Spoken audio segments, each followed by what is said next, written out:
Sifat yang menonjol kepada beliau adalah ketawakalan beliau kepada Allah Subhanahu wa taala.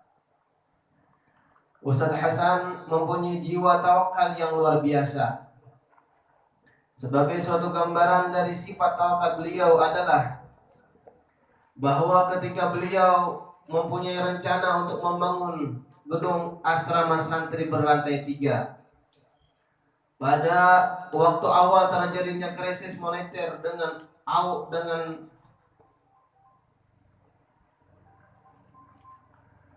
dana awal sekitar 5 juta rupiah. Dan ketika sahabatnya datang ke pesantren, beliau mengungkapkan rencana tersebut. Barangkali teman beliau bisa membantu.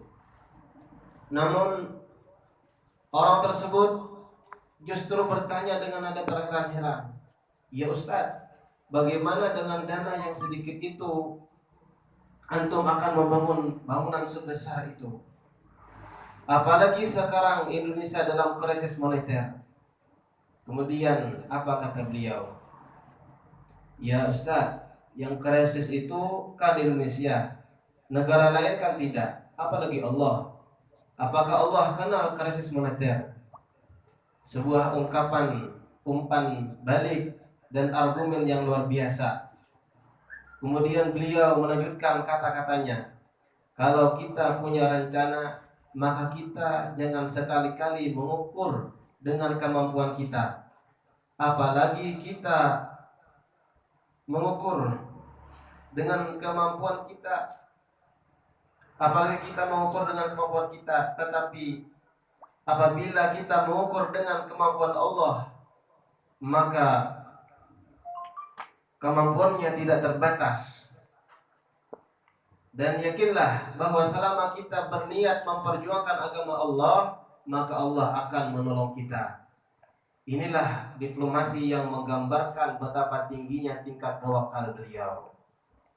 Bahkan apabila beliau mau membangun, justru menghabiskan semua uang yang tersisa dan membagikan kepada fakir miskin sebagai pancingan datangnya rahmat dan pemberiannya Allah Subhanahu wa taala.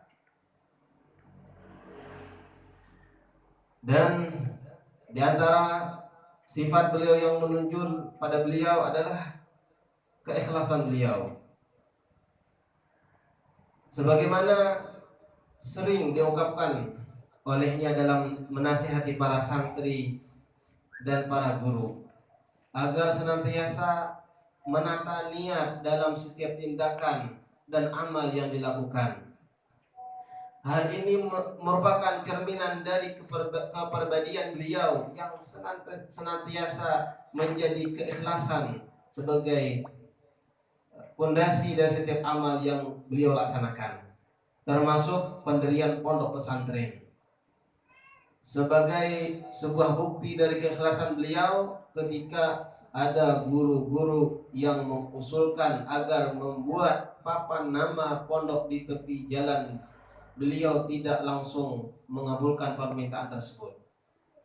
Namun karena beberapa kali guru-guru tetap mengusulkan dengan alasan banyak wali santri yang tidak tahu lokasi pondok pesantren dan sering kesasar dan bingung mencari alamat pondok, maka kemudian hal tersebut dikabulkan 3 tahun sebelum beliau wafat.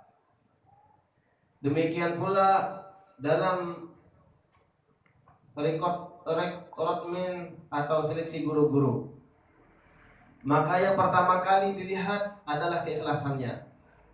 Para guru-guru yang mau mengajar di pondok pesantren diuji tingkat keikhlasannya. Bahkan beliau tidak memperhatikan selama 1 tahun, karena beliau berpendapat bahwa apabila gurunya tidak ikhlas, akan menularkan ilmu yang tidak ikhlas pula. Dan sifat yang menonjol lagi adalah tawadhu'nya beliau.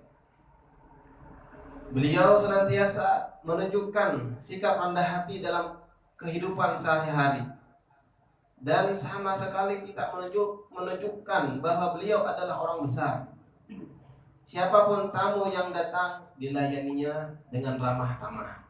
Bahkan apabila menyajikan makanan, beliau sering mengangkat sendiri sajian makanan dari dapur dan menyuguhkannya kepada para tamu. Akhirnya pada tanggal 23 Mei tahun 1999 Masehi, bertepatan tanggal 8 Safar 1420 Hijriah, beliau meninggal dunia. Dan kemudian Pondok Pesantren Darul Lughah wad Dakwah dilanjutkan kepemimpinannya oleh putra beliau, yaitu Habib Ali Zainal Abidin, dan dibantu adik-adiknya. Mudah-mudahan dengan kita membaca menakib, kita mendapatkan rahmat dari Allah Subhanahu wa taala, dan mudah-mudahan mendapatkan keridhaan dari beliau. Wabillahi taufiq wal hidayah. Wassalamualaikum warahmatullahi wabarakatuh.